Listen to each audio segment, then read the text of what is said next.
by being able to help kids see things like that too, it helps them learn to know that they can get through what they're going through. But it's things like that too, that's what teachers need to be aware of, and what parents need to be aware of. Grief doesn't look like just being sad. And a lot of times teachers don't know that there's a grieving student in their classroom, but they see that they can't concentrate, or they're goofing off in class, or their grades are dropping, right? These are all things that happen as a result of unsupported grief that's being held in.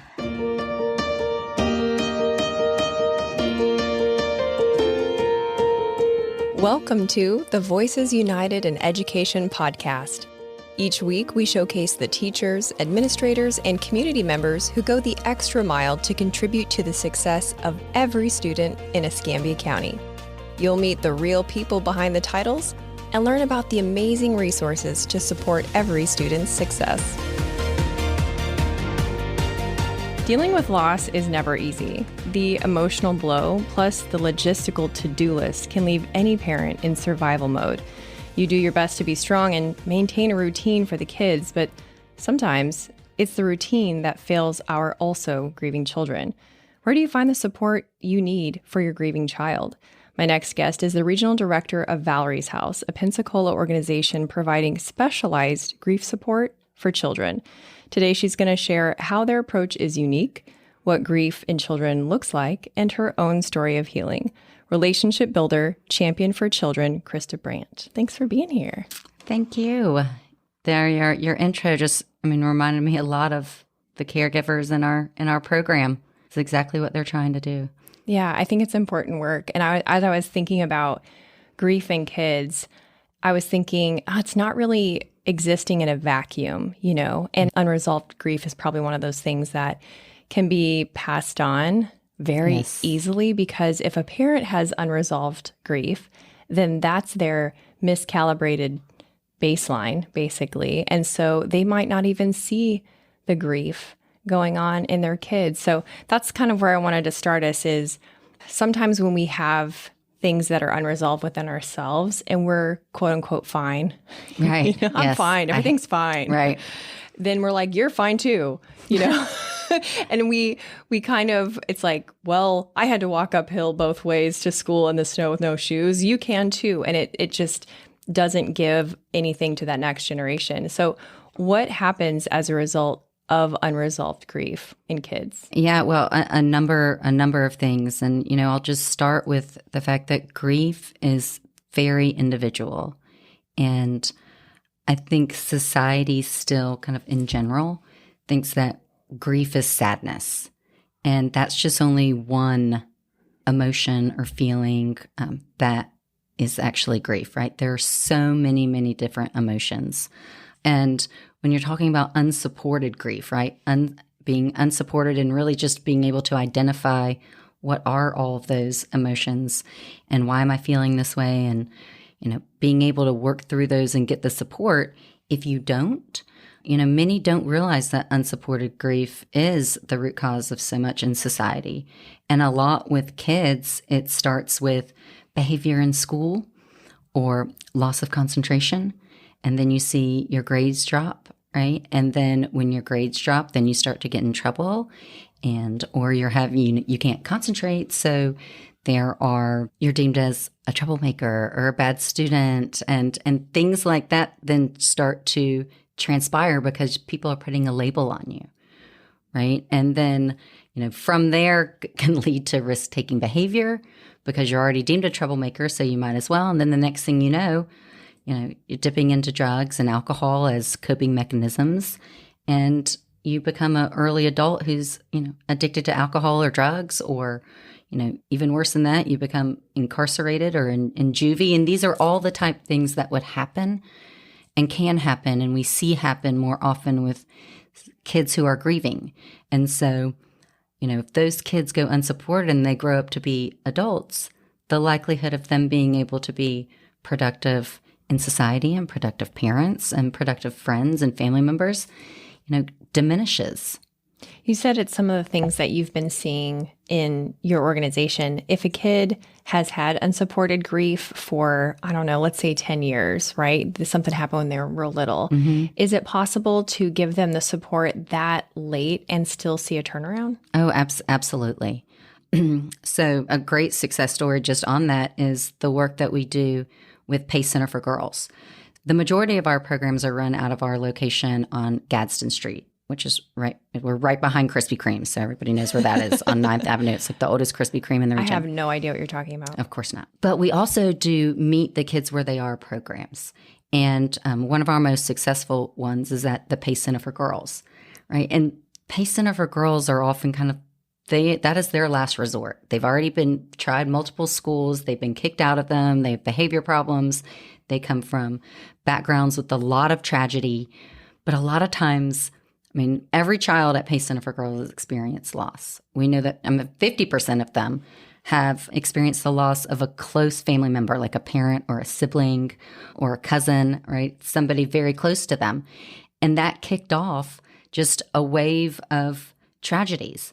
But now that we're doing these groups there and what the girls are sharing with the leadership there at PACE Center, as well as with our staff who coordinates with the counselors to run them, is that, one, they didn't realize how much grief was impacting them all around, because they too thought grief was just supposed to be sadness, right? It's not anger and it doesn't come out as behaviors, and that they didn't talk about it. And so now they are, they want to be in the program full time. They are so happy just to be able to open up and talk to others, but connect with other kids, in their school and in their environment who've also gone through loss, so that they can support each other.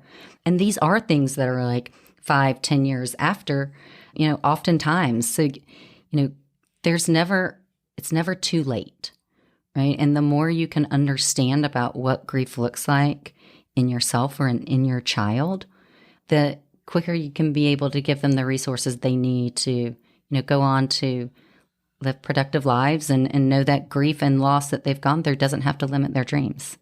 Well, you said something about it's peer to peer. It's the kids helping the other kids and connecting with the other kids.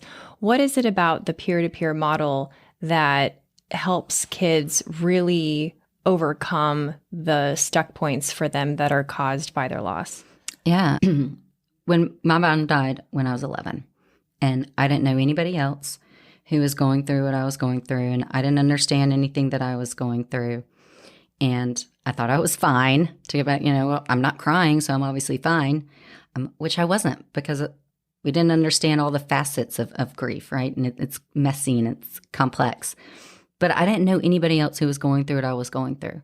And so that isolation makes it really difficult to process things in a manner that is healthy. And you have your friends who think that they're doing the right thing by not bringing up that your mom died, right? So then it starts to be this awkward elephant in the room all the time of, well, ask your mom if you can do this, or, well, we're going to do this for Mother's Day. And then I didn't mean to say that. So you start to feel disconnected from your immediate group of friends and isolated, and that something's wrong with you and that you're different. And so when you bring the kids together and they can connect with somebody else who, oh yeah, my dad died of suicide too, or they can talk about their experiences at the funeral, and they can talk about the experiences at home. Most kids are not going to open up to their caregiver about how they're feeling, one, because they don't understand it, and two, because it's awkward, or they want to be the strong sibling, so they don't bring it up, or they don't want to make mom or dad or the other siblings upset, so they don't bring it up. That is what is so powerful about bringing kids together and letting them know that they don't have to grieve alone, and that there's others out there who understand what they're going through, and their faces light up in joy, even though they're talking about something that is so tragic and difficult. But when they can turn to their peer and their buddy who they were just playing with on the playground out back and say, oh yeah, I understand. my mom was sick for a long time too. Or, yeah, my dad died in a car accident. Or, you know, my dad also died of overdose. And that's not a bad thing to say here at Valerie's house, right? There's, stigma around that. And there's a lot of overdose happening right now in our community. And people feel embarrassed. There's a stigma around that. So they don't want to share how they died. But when we bring them together and at Valerie's house, they know that it's okay. And it's unfortunately normal, but there are other people who understand what they're going through. And that's really the power of being able to help them connect and build bonds, and they support each other through their tragedy. And then they can share ways to deal with how they're feeling in a manner that is healthy versus some of the unhealthy coping mechanisms that, I kind of touched on, and certainly ones that I excelled at when I was younger. How old were you when you finally got peer-to-peer counseling? I honestly didn't even start processing grief myself until a decade after my mom died. So it took going through high school and college and getting out and trying to, start to be an adult until I really realized and was ready to work on that. And at that time, so I was in my early 20s in Atlanta, there's an organization that was starting in Atlanta with this model, this peer-to-peer support model. I signed up to be a volunteer. And honestly, that's when I started healing, right? Like I was healing as I was helping these other kids heal. And then when I could see the way that they would light up and look at me like, oh my gosh, an adult who understands what I'm feeling, that in itself is just healing, knowing that they're heard. And so that's when I really started to notice the power and see what it was doing in transforming these families. And then also the caregivers wanted to talk to me nonstop about, well, why are they acting this way? And my kid doesn't cry, so I don't even know if they're upset. And, I was able to lean in and share my own personal experiences and know that, every child does grieve differently, but honestly, sadness is one of the last you're going to see from kids. That's so interesting. I think more people now are aware that there's really not 5 steps to grief or 5 stages of grief. It's not that linear. But because grief is messy and it isn't that linear, how's a parent supposed to know when their kid is actually okay? That's super complex, knowing that it's just hard to be a kid anyways. Right. But some of the things that we look at and track through, surveys and feedback and observations, is the child able to talk about the loss, and are they able to share, what happened with the death, and can they talk about it with others? Do they feel comfortable being able to do that? Do they understand, and are they aware of all their emotions of grief? And then also, how are they doing in school, right? And how are they doing in their other relationships and just friendships and things like that. And then also it comes in waves. An example I was going to share is one of the girls the other day, we were talking about how they didn't cry at the funeral. The funerals are very confusing and they're awkward. And you got all these people staring at you. And honestly, you just, mostly you want to leave. I mean, it's not a great... We don't have a lot of robust death rituals in the United States. Right. And so there's not a lot of... I don't know. I don't think they're effective. I think they feel a little bit more theatrical than they do like actual soulful mourning. I want to touch on that around staying connected, because that's something that we talk about as well. But so we were all talking about my group, and that's the middle school and high school kids, and how we didn't cry for a while, and then one of the girls shared, 4 months later she dropped a sandwich on the floor, burst out crying, and could not stop crying, right? But it wasn't that the sandwich fell. That was it just triggered this release of emotions in her. And so it's things like that, or, that how you can, what you see in a child of how grief comes out, where they get in a fight on the playground, right? It's difficult to really say, are they okay, if you will, right? But you have to remember too, there's nothing wrong with them. And this is what we also help communicate, like you should be feeling all of these things: anger, loss, confusion, worry, guilt, sadness. Those are all normal feelings that come with losing somebody.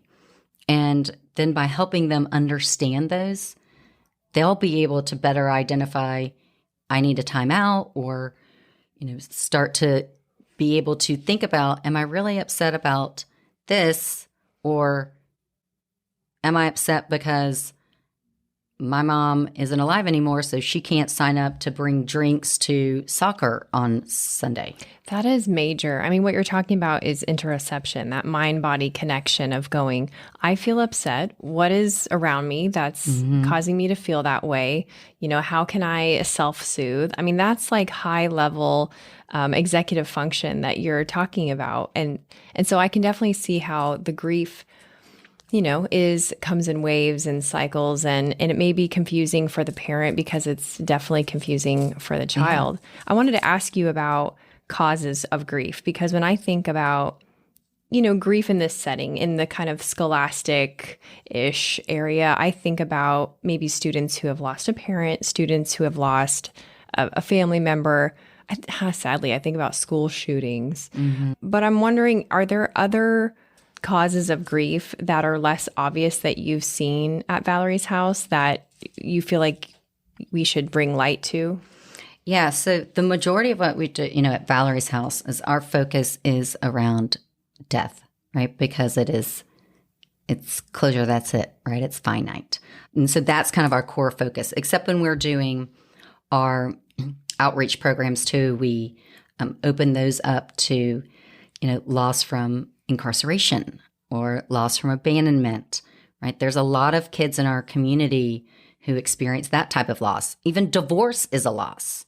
So all of these things do bring up grief as we would see it. So, divorce, all of a sudden you're grieving the family that you used to have, or you're grieving the schedule that you used to have, and you're trying to figure things out, right? Those are all types of grief.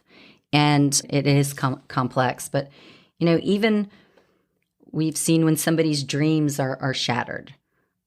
That's also grief can come along with this, right? And, something I kind of wanted to circle back on is about how do you see, what your kid might be doing. So something that I did, and I didn't understand this too, is I would be constantly, all of a sudden I'd get this wave of anger, right? And you can chalk it up to, oh, well, they're a teen and that's just how they are. But it would just be intense anger. And I would always, could be in a bad mood. And a lot of times I took it out on my stepmother, right? But, not only did, my counselor at the time, we tried counseling for me for a little bit when I was that age, but it wasn't what I needed at that time. I know now, and I'm able to help kids who are, who were my age, see that, are you really upset at the woman that your dad's dating now? Or, was I really upset at my stepmother? No, I was upset that my stepmother was in the place that somebody else was supposed to be. And so by being able to help kids see things like that too, it helps them learn to know that they can get through what they're going through. But it's things like that too, that's what teachers need to be aware of, and what parents need to be aware of. Grief doesn't look like just being sad. And a lot of times teachers don't know that there's a grieving student in their classroom, but they see that they can't concentrate, or they're goofing off in class, or their grades are dropping, right? These are all things that happen as a result of unsupported grief that's being held in, and we actually know that there's over 10% of like the kids in the Escambia County who are suffering the loss of a parent or a sibling or a close family member right now. And, that they walk into the doors of the schools and there's so much going on at school.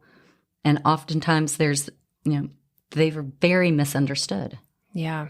Talk to me about staying connected. You said you wanted to come back to that. Yes, staying connected. So we've talked about, things that we help the kids with, right? With identifying, we're making connections. We're identifying all of the emotions that come with grief. We're talking about different types of coping mechanisms. But the other thing that we do, and really honor is help them understand that just because that person's physical body isn't here doesn't mean you're going to lose that connection, right? So we talk about how can we stay connected with them. So for our Thanksgiving potluck, we bring, people bring their loved one's favorite dish or something from their favorite restaurant, or maybe you make their favorite recipe on their birthday, and we will write letters to our loved ones, right? So we help them understand that you can stay connected to the person even though their physical body isn't here anymore, right? And that's a lot of ways to also bring comfort. So those are a lot of things that I did, and I still do. You might be listening to a special song that reminds me of my mom, and now, I am a mother myself, and we do things with my child to help her, have a relationship, although that sounds kind of weird, with my mother, right, who passed. So she now makes my mom's cinnamon rolls on, Christmas morning, like my mom used to do. And it's things like that you can bring special things still with you, even though the person isn't physically standing next to you. So we work on those things too, and it brings comfort and joy. I like the idea of bringing that relative into the everyday instead of just living in a pile of memories in a box under the bed. Right. It needs to be every day because they live with us in our hearts every day. Exactly. I think that's really beautiful. I wanted to ask you about traditional counseling compared to peer-to-peer. Is it something that a parent listening to this is maybe thinking about, oh my gosh, yes, now that you've described these ways that grief can show up, wow, I can't believe I've missed this. But maybe the child is in counseling because sometimes when kids have behaviors, that's a go-to for parents. Is it something that works good hand in hand? Absolutely. Okay. It's not one or the other. No. They really augment each other. Sometimes the timing for a peer-to-peer type model versus individual counseling might be different. They might be at the same time and coinciding. So we do have a lot of families and kids who are doing both, right? Actually, probably about 25% of our families. And a lot of our counseling partners will share with us that their sessions actually become more productive because the child is starting to learn how to regularly talk with others about their loss and how they're feeling, right? So it really works well together. There's some families, though, that don't have access to it, or their insurance won't cover it, or they're on a waiting list. So all of our programs are free to our families and our children that we serve. And it's, there's never, I would never say one or the other at all. I have been through lots of counseling in all the In modalities. all of them. But yeah. At Valerie's house, we make working through trauma fun. And I know that seems like it shouldn't fit together, but it does because of the activities that we're doing. And we're processing things in a way that kids relate to and in a fun way. And then, like I said, that can translate to more productive times with their individual therapist or their family therapist, if that's what they're doing. And we do also resources for individual counseling to the families that can't afford it or don't have access to it. We will make sure they get it, and we cover that for them as well. Can you give me an example of an activity that you do at Valerie's house that would be under the umbrella of fun and trauma healing? And trauma healing? Yeah. Sure. We can do, and I should have brought an example. I can send you a picture. So one that is great to do, and they all love it, is called masked emotions. And these art masks that you would get, I don't know, maybe they're like paper mache or cardboard or something. And the exercises, we're talking about, all of these different emotions, and we'll assign colors to different emotions and, talk about those. And then we talk about what we show on the outside to everybody and what we're holding on in the inside. And so then kids, take paint and they paint the front of the mask and they paint the inside of the mask. And that is incredibly, eye-opening. And kids, there's one child we had to go, it's a breakthrough. He was like 5 and he was doing this activity. And his dad had passed from death by suicide. He was in the military and had PTSD, took his own life to deal with that upon his return. And the child was very confused, but he didn't know how to say that, right? And so, they have their little paper with all the different colors on it, their little plate. And at the end, he just, mixed it all together. And the group lead was like, what made you, decide to do that? And, what does that color represent to you? And he said confusion. This is the first time he was able to actually put a word to what he was feeling. And then that is what went on the inside of his mask. That's what he's been holding in. And it's a 5-year-old. So, but oftentimes too, I think, society doesn't think that kids can handle or understand these big emotions. But when you get them the space and the freedom to start to explore those and advocate for themselves, they do understand it. And that's one of the fun activities then that we do. Well, yeah. Wow. What a breakthrough to be 5 and to be able to give a word that you understand and the big people in your life understand. And you can finally have a voice. That's so major.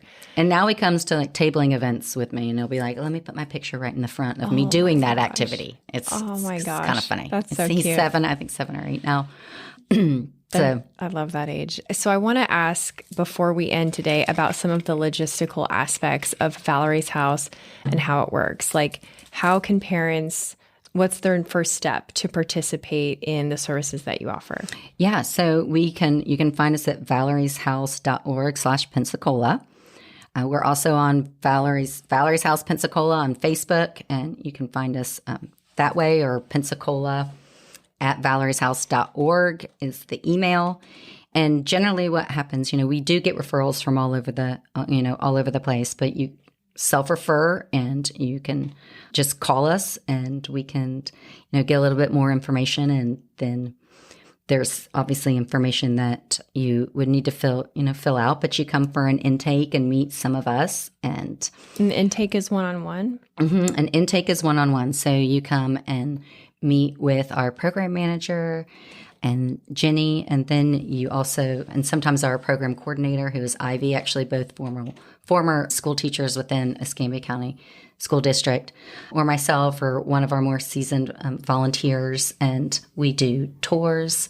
They get some gifts, like some grief-specific books for their age, journals, and they get a tour and they get to see what they do. And then we'll do a short kind of mini activity with the child while their caregiver is doing the rest of the intake. So nice. Okay. We can really start to get to know them and make them feel comfortable, and we tell them with what's going to happen.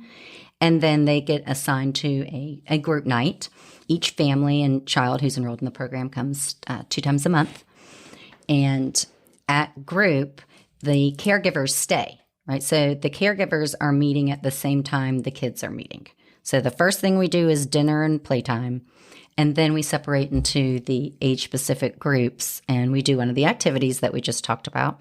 And the caregivers are meeting at the same time. And oftentimes they're doing the same activity, but they're each other's support too. It's kid helping kid, parent helping parent, sibling helping another sibling.